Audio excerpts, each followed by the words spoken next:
ముఖ్యంగా జిల్లాలో మార్గదర్శకాల ప్రకారం ఒక గవర్నమెంట్ ఇన్స్టిట్యూట్, అదేవిధంగా ఒక ప్రైవేట్ హాస్పిటల్, మూడోది వచ్చి గ్రామీణ ప్రాంతాల్లో ఉండేటువంటి అవుట్రీచ్ హాస్పిటల్ అంటే మన పిహెచ్సిస్ 3 శాంపుల్గా తీసుకుని ఈ కార్యక్రమాన్ని నిర్వహించమని చెప్పి ప్రభుత్వం నుంచి ఆదేశాలు అందినాయి. దానిలో భాగంగా ఈరోజు మనం టీచింగ్ హాస్పిటల్, మన ఈఎన్టీ హాస్పిటల్లో ఈరోజు ఇక్కడ ప్రారంభిస్తున్నాం. అదేవిధంగా ప్రైవేట్ హాస్పిటల్ పరంగా ప్రథమ హాస్పిటల్ని ఎంపిక చేయడం జరిగింది. అవుట్రీచ్ హాస్పిటల్స్లో రూరల్ హెల్త్ సెంటర్ సింహాచలం ఎంపిక చేయడం జరిగింది. అంటే ఈ డ్రై రన్లో మనం ప్రధానంగా ఏం చూస్తామంటే, యాక్చువల్ వ్యాక్సినేషన్ ప్రక్రియ జరిగినప్పుడు అనేక ప్రోటోకాల్స్ ఉంటాయి. ఈ ప్రోటోకాల్స్ అన్నీ కూడా మన ఆరోగ్య సిబ్బందికి సంబంధించి కానీ, ఆరోగ్య శాఖకి సంబంధించిన సిబ్బంది కానీ, అదేవిధంగా అడ్మినిస్ట్రేటివ్ స్టాఫ్ ఎవరైతే ఈ వ్యాక్సినేషన్ ప్రక్రియలో పాల్గొంటారో వాళ్ళకు కానీ, హాస్పిటల్ సిబ్బందికి కానీ, వీళ్ళందరికీ కూడా ఒక కంప్లీట్ ఐడియా రావాలన్న ఉద్దేశంతో ఈ డ్రై రన్ కార్యక్రమాన్ని యాజ్ పర్ ప్రోటోకాల్ నిర్వహిస్తున్నాం. డ్రై రన్లో మనం వ్యాక్సిన్ వేసే రోజున ఏ విధమైనటువంటి ప్రోటోకాల్ పాటిస్తామో we are following exactly the same protocol today. అంటే మీకు బ్రీఫ్గా చెప్పాలంటే, వ్యాక్సినేషన్ రోజున ప్రతి ఆరోగ్య కేంద్రంలో కూడా 3 రూమ్స్ని మనం ఏర్పాటు చేస్తాం. First room is called waiting room. రెండో గదిని మనం వ్యాక్సినేషన్ రూమ్ అంటాం. మూడో గదిని ముందుగా మనం గుర్తించినటువంటి వ్యక్తులు, హెల్త్ కేర్ వర్కర్స్ని మనం ఎంపిక చేస్తున్నాం. జిల్లా వ్యాప్తంగా ఉన్నటువంటి ఆశాల దగ్గర నుంచి స్పెషలిస్ట్ డాక్టర్స్ వరకు కూడా ప్రభుత్వ శాఖలకు సంబంధించి, అంటే ప్రభుత్వంలో కూడా మనకి మెడికల్ అండ్ హెల్త్ అంటే మన పిహెచ్సిలు, వైద్య విధాన పరిషత్, మన కమ్యూనిటీ హెల్త్ సెంటర్స్ కానీ, ఏరియా హాస్పిటల్స్ కానీ, district hospitals Paderu, Anakapalli 2, area hospitals వచ్చి మనకి నర్సీపట్నం, అరకు, సిహెచ్సిలు మీకు తెలిసిందే 12 హాస్పిటల్స్ ఉన్నాయి మనకి. ఈ సిహెచ్సిస్, ఏరియా హాస్పిటల్స్, డిస్ట్రిక్ట్ హాస్పిటల్స్ 3 కూడా వైద్య విధాన పరిషత్ కింద మనం వారి మేనేజ్మెంట్లో ఉంటాయి కాబట్టి ఆ హాస్పిటల్స్, టీచింగ్ హాస్పిటల్స్, ఆంధ్రీ హాస్పిటల్, రాణి చంద్రమతి దేవి హాస్పిటల్, ఇవన్నీ కూడా మనం ఫస్ట్ ఫేజ్లో తీసుకుంటున్నాం. అంటే హెల్త్ కేర్ వర్కర్స్ ఇంక్లూడ్స్ ఆశాల దగ్గర నుంచి పనిచేస్తున్నటువంటి డాక్టర్స్ వరకు, అదేవిధంగా ఈ హాస్పిటల్స్లో పనిచేస్తున్నటువంటి మినిస్టీరియల్ స్టాఫ్, క్లరికల్ సిబ్బంది కూడా వీటిల్లో ఎక్స్పోజ్ అయ్యేటువంటి ప్రమాదం ఉంది. గతంలో కూడా చాలామంది పాజిటివ్ అయిన దాఖలాలు కూడా మనకు ఉన్నాయి కాబట్టి ఫస్ట్ ఫేజ్లో వీరిని ఎంపిక చేయటం జరిగింది. జిల్లాలో మనం ఫస్ట్ ఫేజ్లో తీసుకుంటే ఇప్పటివరకు మేము గుర్తించినటువంటి అన్ని హాస్పిటల్స్ నుంచి 34,767 మందిని గుర్తించాం. 34,761 వీళ్ళందరికీ కూడా ఫస్ట్ రౌండ్ వ్యాక్సినేషన్ వేయటం జరుగుతుంది. దీంట్లో మనకి విడివిడిగా చూస్తే మెడికల్ అండ్ హెల్త్ డిపార్ట్మెంట్లోనే 18,983 983 మంది, వైద్య విధాన పరిషత్లో 721 మంది ఉన్నారు. Andhra university, Andhra medical college, teaching hospitals అన్నీ కలిపి 3,196 3196. ప్రైవేట్ హాస్పిటల్స్ అన్నీ కూడా తీసుకుంటే 11,867 అంటే 11,867 11,867 అన్నీ కలిపి 34,767. ఇందులో మనం ఊహించిన విధంగానే ఎక్కువగా మనకి ఆశాసు, అంగన్వాడీ వర్కర్స్ ఎక్కువ ఉంటారు. ఎందుకంటే లాక్డౌన్ సమయంలో కానీ, దఫాలుగా లాక్డౌన్ మనకి ఎత్తివేసే క్రమంలో కూడా మనం చేస్తున్నటువంటి కంటైన్మెంట్ జోన్స్ కానీ అన్నిట్లో కూడా చాలా ప్రధాన పాత్ర పోషించిన వారు గ్రాస్ రూట్ అంగన్వాడీసు, ఆశాసు, ఏఎన్ఎంస్. సో వాళ్ళందరూ కూడా కవర్ అవుతారు ఇందులో. సో ఈ డ్రై రన్ తోటి ఇవాళ ఈఎన్టీ హాస్పిటల్లో కూడా చాలా చక్కగా అరేంజ్ చేయటం జరిగింది. సో ఇందాక నేను చెప్పినట్లుగా 3 గదులు అనేవి compulsory: waiting room, vaccination room and observation room.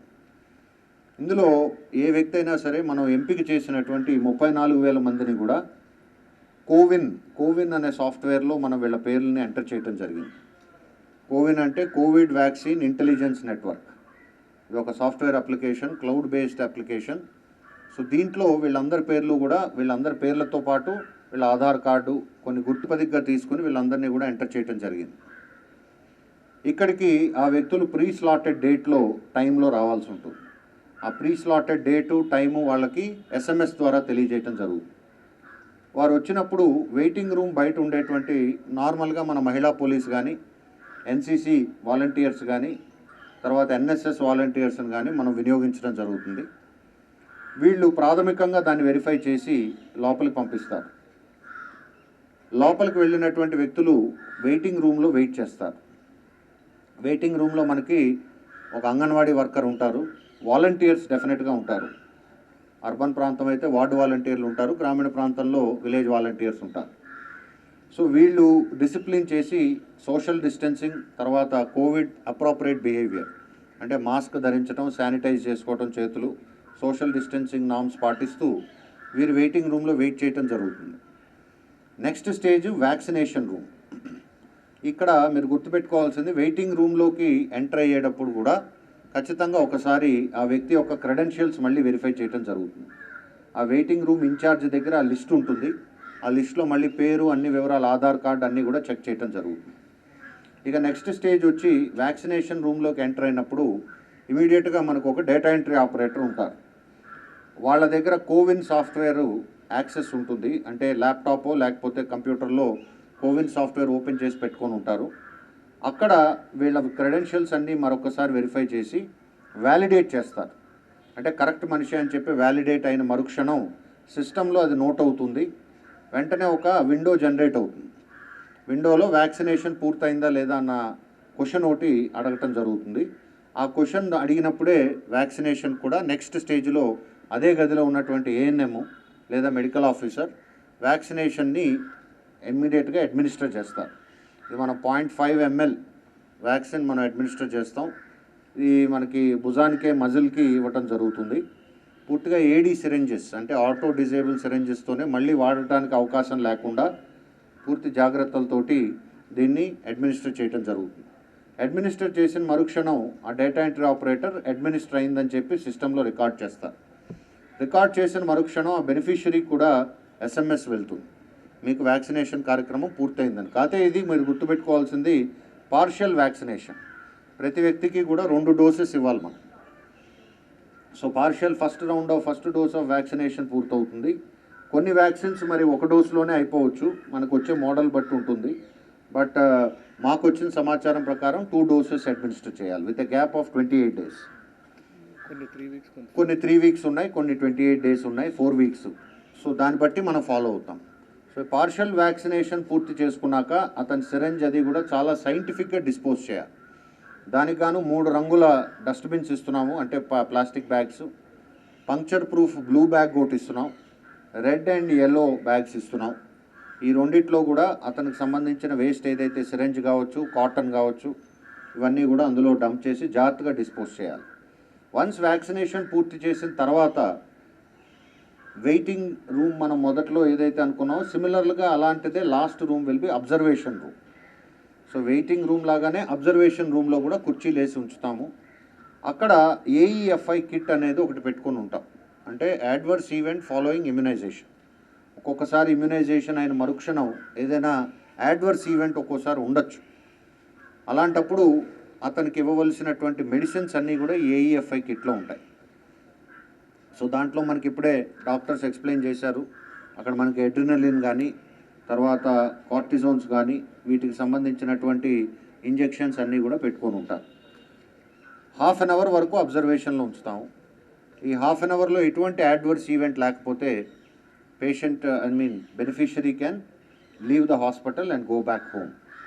So ఒకవేళ AEFI ఏదన్నా నోటీస్ చేసినా కూడా, any adverse event following immunization మనం నోట్ చేసినా కూడా దానికి సంబంధించిన మళ్ళీ ఆన్లైన్లో కూడా ఎంట్రీ చేయాలి మేము. ఆ కోవిన్ యాప్ అని ఏదైతే నేను చెప్పానో దాంట్లో ఇది పూర్తిగా కేంద్ర ప్రభుత్వమే డిజైన్ చేసినటువంటి యాప్ కమ్ సాఫ్ట్వేర్.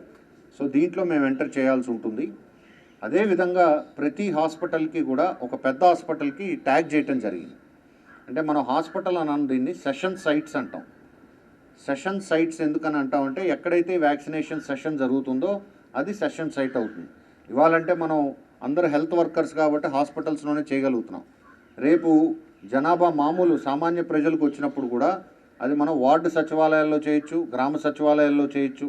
అక్కడ మనకి పూర్తి స్థాయి మెడికల్ ఫెసిలిటీస్ అందుబాటులో ఉండవు. సో ప్రతి సెషన్ సైట్కి కూడా ఒక పెద్ద హాస్పిటల్కి దగ్గరలో ఉన్నటువంటి కమ్యూనిటీ హెల్త్ సెంటర్ కానీ, ఏరియా హాస్పిటల్ని కానీ, లేకపోతే కేజీహెచ్ ఇటువంటి పెద్ద హాస్పిటల్స్ని కానీ ట్యాగ్ చేయడం జరుగుతుంది. ఎందుకంటే ఏఈఎఫ్ఐ ఎపిసోడ్ ఏదైనా నోటీస్ చేసినప్పుడు అక్కడ ఇమీడియట్గా ఫస్ట్ ఎయిడ్ మనం ఇచ్చినా కూడా పేషెంట్ పూర్తి స్థాయిలో స్టెబిలైజ్ కావటం కోసం దగ్గరలో ఉన్నటువంటి పెద్ద హాస్పిటల్ కూడా by way of ambulance transport చేయాలి. సో అందుకనే అన్ని హాస్పిటల్స్, అన్ని సెషన్ సైట్స్లో కూడా అంబులెన్సెస్ ఏర్పాటు చేసుకోవాలి. సో దీనికి సంబంధించి అన్ని ఆస్పెక్ట్స్ కూడా ఈరోజు డ్రై రన్లో కండక్ట్ చేస్తున్నాం.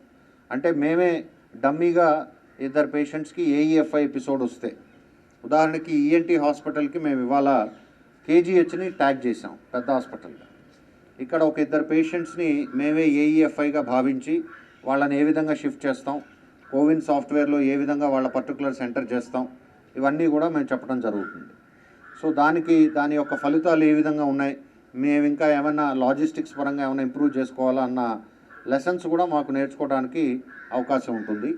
పూర్తి స్థాయి కంప్లీట్గా ఒక 25 పేషెంట్స్, 25 బెనిఫిషరీస్ని మేము ఏర్పాటు చేసుకుని డ్రై రన్ కండక్ట్ చేస్తున్నాం. డ్రై రన్లో యాక్చువల్ వ్యాక్సిన్ ఇవ్వటం ఉండదు, బట్ సిరంజ్ ఓపెన్ చేసి కంప్లీట్గా ఇచ్చినట్టుగానే భావించి దాని డిస్పోజల్ వరకు అన్నీ చెక్ చేసుకుంటాం. అందులో ఇద్దరిని హాస్పిటల్కి ఇద్దరు, అంటే మనం 6 ఇవాళ పికప్ చేస్తాం. ఈ 6 కూడా మనం ఏఈఎఫ్ఐ ఈవెంట్ కిందే భావించి దగ్గరలో ఉన్న హాస్పిటల్ పంపించడం జరుగుతుంది.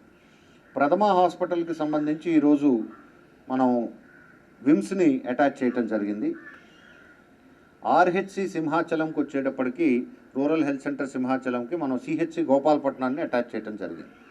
సో ఈ విధంగా రేపు జరగబోయే వ్యాక్సినేషన్ కార్యక్రమంలో కూడా ప్రతి హాస్పిటల్కి we will be attaching a CHC or an area hospital. దీనికి గాను ప్రతి సిహెచ్సిలో కూడా 10 బెడ్స్ని మనం ఇయర్ మార్క్ చేస్తాం, only for vaccination AEFI events. Similarly area హాస్పిటల్లో మనం 25 బెడ్స్ని ఏర్పాటు చేసి ఉంచుతాం. కేజీహెచ్ వంటి పెద్ద హాస్పిటల్స్, విమ్స్లో we will go for 50 to 100 beds. So there is no dearth of availability of beds. కాబట్టి ఈ పెద్ద హాస్పిటల్స్ అన్నింటిలో కూడా కన్సర్న్ స్పెషలిస్టులు ఉండే విధంగా చూసుకుని బెడ్స్ని ఇయర్ మార్క్ చేయడం జరుగుతుంది. ఇది కాకుండా మరొక 2 ముఖ్యమైనటువంటి అంశాలు, జిల్లా స్థాయిలో కూడా ఏఈఎఫ్ఐ కమిటీ ఒకటి ఏర్పాటు చేస్తున్నాం. ఈ కమిటీలో ప్రధానంగా 4 స్పెషలిస్ట్స్ ఉంటారు. న్యూరాలజిస్ట్ అండ్ న్యూరో సర్జన్స్ ఉంటారు, అదేవిధంగా కార్డియాలజిస్ట్ ఉంటారు, పల్మనాలజిస్ట్ ఉంటారు, జనరల్ ఫిజిషియన్ ఉంటారు, ఎనిస్థీషియాలజిస్ట్ ఉంటారు. సో ఈ 5 తోటి కూడా ఒక జిల్లా స్థాయి కమిటీ ఎప్పుడు రౌండ్ ద క్లాక్ మా కంట్రోల్ రూమ్లో యాక్చువల్ వ్యాక్సినేషన్ అప్పుడు అందుబాటులో ఉండటం జరుగుతుంది. రెండోది వచ్చి కాల్ సెంటర్. కాల్ సెంటర్ 104 అనేది మనందరికీ పరిచయమైనటువంటి నెంబరే. కోవిడ్ టైంలో బాగా ఫ్రీక్వెంట్గా మనం వాడేవాళ్ళం. దీంట్లో కూడా బహుశా ఆప్షన్ నెంబర్ 3 వ్యాక్సిన్ కోసం పెడుతున్నారు. ఈ 104 కాల్ సెంటర్ పనితీరు కూడా ఈరోజు డ్రై రన్లో భాగంగా మేము చెక్ చేసుకుంటాం. 104 కాల్ సెంటర్ 24/7 రన్ అవుతుంది. కోవిడ్లో ఎలా అయితే మనం రన్ చేసామో పీక్ టైంలో. సో అక్కడ 3 ఆ కంట్రోల్ రూమ్లోనే ఏఈఎఫ్ఐ కమిటీ కానీ, మనకి సంబంధించిన అడ్మినిస్ట్రేటివ్ ఆఫీసర్స్ కానీ అందరూ కూడా ఉంటారు. సో ఏ అడ్వర్స్ ఈవెంట్ వచ్చినా కూడా దానికి ఇమీడియట్ క్విక్ రెస్పాన్స్ ఉండే విధంగా అంబులెన్సెస్ కానీ అన్నీ కూడా కోఆర్డినేట్ చేయడానికి ఈ 104 కాల్ సెంటర్ పనిచేస్తుంది.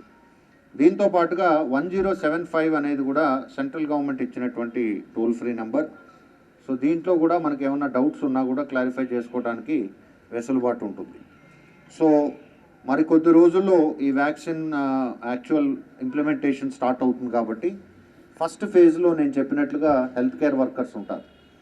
సెకండ్ ఫేజ్లో we will be going for front line workers. Front line వర్కర్స్లో మనం పోలీస్ శాఖ, అదేవిధంగా మున్సిపల్ పారిశుద్ధ్య కార్మికులు, పంచాయతీ పారిశుద్ధ్య కార్మికులు, కొంతమంది ఎన్ఎస్ఎస్, ఎన్సిసి ఇటువంటి వాళ్ళతో పాటు రెవెన్యూ డిపార్ట్మెంట్ని కూడా ఇంక్లూడ్ చేశారు. ఎందుకంటే చాలామంది విఆర్ఓస్, తహసీల్దార్స్ వీళ్ళంతా కూడా క్వారంటైన్ సెంటర్స్ వీటిల్లో విధులు నిర్వహిస్తారు. కాబట్టి రెవెన్యూ డిపార్ట్మెంట్ ఈ 4 డిపార్ట్మెంట్స్ని ప్రధానంగా తీసుకోవటం జరుగుతుంది.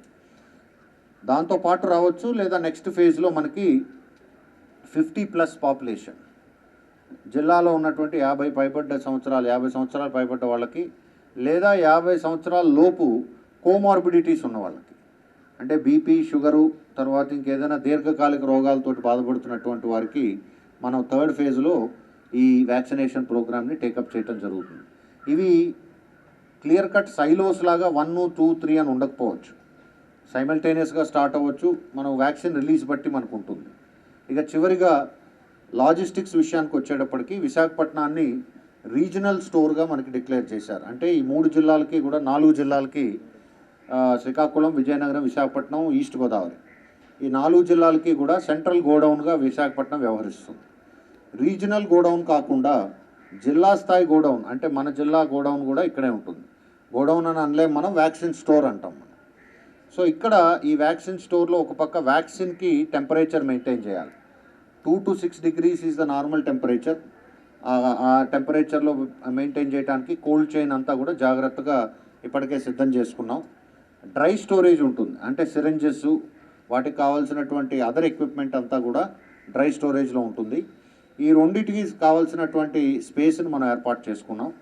రీజనల్ సెంటర్కి సంబంధించి కూడా ఇప్పటికే ఏర్పాట్లన్నీ కూడా దరిదాపుగా పూర్తయినాయి. ఇక్కడ కావాల్సినటువంటి బందోబస్తు అది కూడా రాబోయే రోజుల్లో ప్లాన్ చేసి round the clock security will be provided not only for the stores but at the vaccination session sites and also during the transport of the vaccine from central store to cold chain points. So ఒక్కొక్కసారి మనకి agency ప్రాంతంలో మీకు తెలుసు కొన్ని గ్రామాలు చాలా మారుమూలుగా ఉంటాయి కాబట్టి కోల్డ్ చైన్ పాయింట్ ఒకటి ఉంటుంది, సెషన్ సైట్ వేరేగా ఉంటుంది. సో అటువంటి చోట్ల పోలీస్ బందోబస్తు అది మనకు అవసరం ఉంటుంది. సో జిల్లా ప్రజలందరికీ కూడా మీడియా మిత్రుల ద్వారా నేను చెప్పదలుచుకుంది ఏమిటంటే vaccine will be eventually provided to everybody. So ముందుగా మనం ప్రయారిటీ లిస్ట్లో మన హెల్త్ కేర్ వర్కర్స్ ఫ్రంట్ లైన్లో ఉండి పనిచేస్తున్నారు కాబట్టి in a phased manner we will be providing vaccine to everybody.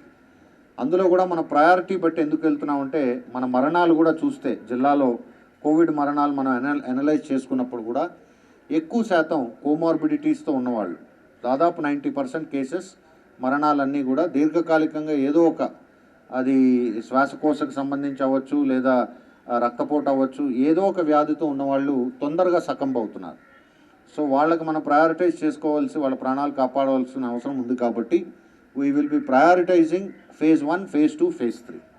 So but eventually vaccine will be provided to everybody. అందరికీ మనం వ్యాక్సిన్ ఇవ్వటం కూడా it will be a big logistics exercise. So ముందుగా health care వర్కర్స్తో మనం ఇచ్చిన తర్వాత ఆ అనుభవాలతోటి we will be going in a phased manner. So this is the objective of the dry run. ఇవాళ 2వ తారీఖు రోజల్లా ఈవినింగ్ వరకు కూడా వీ విల్ కంప్లీట్ ఇట్. దీనికి సంబంధించి డీటెయిల్డ్ నివేదిక కూడా మేము ఆ కన్సర్న్డ్ మెడికల్ ఆఫీసర్స్ నుంచి తెప్పించుకుని వీ విల్ అనలైజ్. ఇంకేమైనా ఇంప్రూవ్మెంట్స్ ఉంటే రాబోయే రోజుల్లో వాటిని కూడా చేసుకుని పూర్తి స్థాయిలో యాక్చువల్ వ్యాక్సినేషన్కి సన్నద్ధం అయి ఉంటాం. This is the some of the press meet. Health workers ఉంటారు, అంటే దాదాపు 3,600 నుంచి 4,000 మంది సిహెచ్డబ్ల్యూ అంటాం, అంటే ఆశాస్. సో వీళ్ళందరికీ కూడా ఇవ్వాలంటే మా ప్లానింగ్ ఏ విధంగా ఉందంటే పిహెచ్సిస్ 36 ఉన్నాయి. ఏరియా హాస్పిటల్స్ మనకి అరకులో ఉంది. డిస్ట్రిక్ట్ హాస్పిటల్ సెంటర్స్ మనకి ముంచింగ్పుట్టు, తర్వాత చింతపల్లి ఉన్నాయి. సో ఈ హెల్త్ ఇన్స్టిట్యూషన్స్ అన్నిటినీ కూడా కోల్డ్ చైన్ పాయింట్స్గా డెసిగ్నేట్ చేసాం. అంటే ఇక్కడ నుంచి బయలుదేరిన వ్యాక్సిన్ ముందు ఇక్కడ ఈ హాస్పిటల్స్లో మనం కోల్డ్ చైన్ మెయింటైన్ చేస్తాం. అంటే టెంపరేచర్ చాలా ఇంపార్టెంట్ ఈ వ్యాక్సిన్కి. మామూలు రూమ్ టెంపరేచర్కి ఎక్స్పోజ్ అయితే vaccine will not be effective. So we have to maintain the temperature until we actually administer the vaccine to the beneficiary. So ఈ పిహెచ్సిలు, సిహెచ్సిలు, ఏరియా హాస్పిటల్స్లో కోల్డ్ చైన్గా పెట్టుకుని మాకు వ్యాక్సిన్ క్యారియర్స్ ఉంటాయి.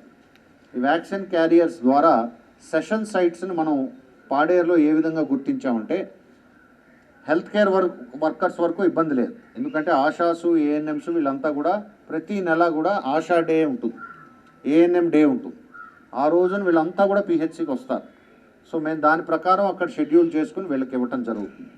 ఎటొచ్చి ప్రజల విషయానికి వచ్చేటప్పటికి, సామాన్య ప్రజలకు వచ్చేటప్పటికి మనం వ్యాక్సిన్ కోల్డ్ చైన్ పాయింట్స్ ఇవి ఉంటాయి కాబట్టి సెషన్ సైట్స్ని మనం ఎక్కువ డిస్టెన్స్ లేకుండా, అది గ్రామ సచివాలయం కావచ్చు, లేకపోతే గ్రామ పంచాయతీ కార్యాలయం కావచ్చు, కొన్ని ఏరియాస్లో మండల కేంద్రాలు కావచ్చు.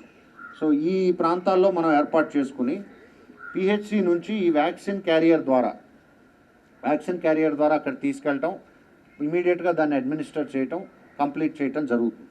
కొంచెం మనకి మరీ రిమోట్ విలేజెస్, పీటీజీ విలేజెస్ వీటిల్లో ఉన్న వాటికి ఏం చేస్తామంటే గ్రామాల్లో చిన్న చిన్న హ్యాబిటేషన్స్ ఉంటాయి, 40-30 కుటుంబాలు ఉండేటువంటివి. వాళ్ళు సామాన్యంగానే షాండీల్ అప్పుడు కిందకి దిగుతారు.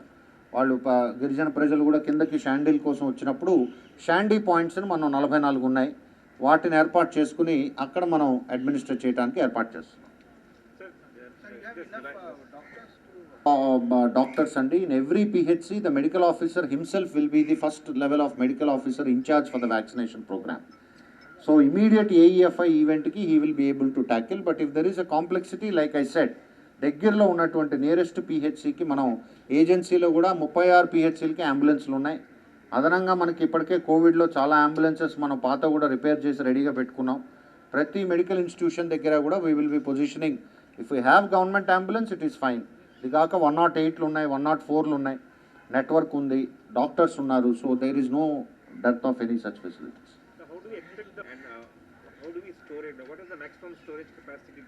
See, we have the vaccine, once it leaves the manufacturer's premises, will be directly coming with a cold chain equipment. Directly it will be delivered at Visakhapatnam. So our central storage facility, whatever we have, the dose for all these 4 districts would be delivered here. ఇక్కడ నుంచి మీరు అన్నట్లుగా వైజాగ్కి సంబంధించి ఇమీడియట్గా మేము capacity ఉంటుంది sir. So వైజాగ్కి సంబంధించి మేము ఇక్కడే డ్రాప్ చేసేసుకుంటాం. మిగతా డిస్ట్రిక్ట్స్కి సంబంధించి again in the cold chain equipment we will be communicating to the respective districts. విశాఖపట్నానికి సంబంధించి we have the capacity of 17 lakh doses. Our storage facility has the capability to store 17 lakh doses. So it should be one round of replenishment also will suffice.